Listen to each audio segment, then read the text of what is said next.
सभी लोग अच्छे होंगे।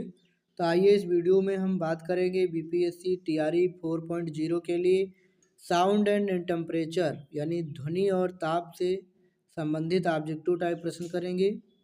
पहला प्रश्न है आप सभी साथियों के सामने, लहरें एक स्थान से दूसरे स्थान को संचरित करती यानी जाती हैं, तो कैसे जाती हैं?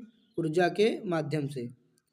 अगला क्वेश्चन है, निम्न में से कौन सी तरंगे विद्युत चुम्बकीय तरंगे स्पेक्ट्रम परिवार की नहीं है?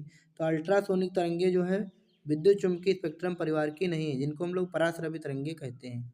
नेक्स्ट क्वेश्चन देखेंगे, ध्वनि का वेग अधिकतम होता है, तो इस्पात में यानी ठोसों में ध्वनि का वेग अधिकतम होता है, द्रव में उससे कम और गैस में सबसे कम। निर्वात में तो ध्वनि का वेग ही नहीं होता है बिल्कुल। यहाँ पे निम्न में से कौन सा कथन गलत है? तो आर्द्रता के बढ़ने पर वायु में ध्वनि का वेग कम हो जाता है, ये गलत है यहाँ पर। नेक्स्ट क्वेश्चन, ध्वनि का एक महत्वपूर्ण अभिलक्षण तारत्व यानी पिच है, जो निर्भर करता है किस पे? आवृत्ति पर। तारत्व आवृत्ति पर निर्भर करता है और आयाम आयाम यहाँ पर प्रबलता आयाम पर निर्भर करती है और गुणता टोन पर निर्भर करती है।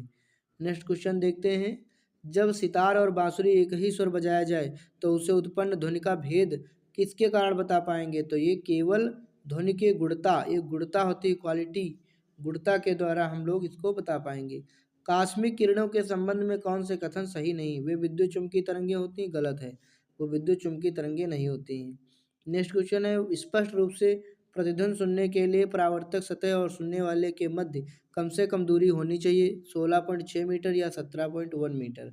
ठीक, जो भी ऑप्शन में है उसको लगा सकते हैं। घटना जो ध्वनि तरंगों में नहीं होती है उसको, ये सभी घटनाएं होती है परावर्तन, व्यतिकरण, विवर्तन, उपयुक्त में से कोई नहीं।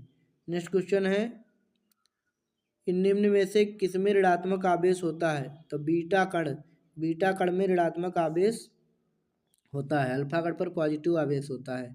पराश्रव्य तरंगों के बारे में निम्नलिखित कथनों पर विचार कीजिए।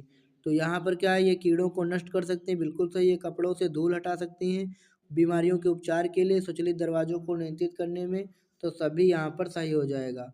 नेक्स्ट क्वेश्चन है, नज़दीक आती रेलगाड़ी की सीटी की आवाज़ बढ़ती जाती है जबकि दूर जाने वाली रेलगाड़ी के लिए घटती जाती है, ये किसका जो है प्रभाव है? ये डॉपलर का प्रभाव है।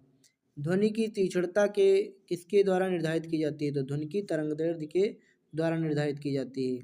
अगला है, निम्नलिखित विद्युत चुम्बकीय विकिरणों में से किसकी ऊर्जा अधिकतम होती है? एक्स किरणों की ऊर्जा अधिकतम होती है। घटना जो ध्वनि तरंगों में नहीं होती है, ध्रुवण की घटना ध्वनि तरंगों में नहीं होती है। ध्वनि का वेग अधिकतम होता है इस्पात में यानी ठोसों में।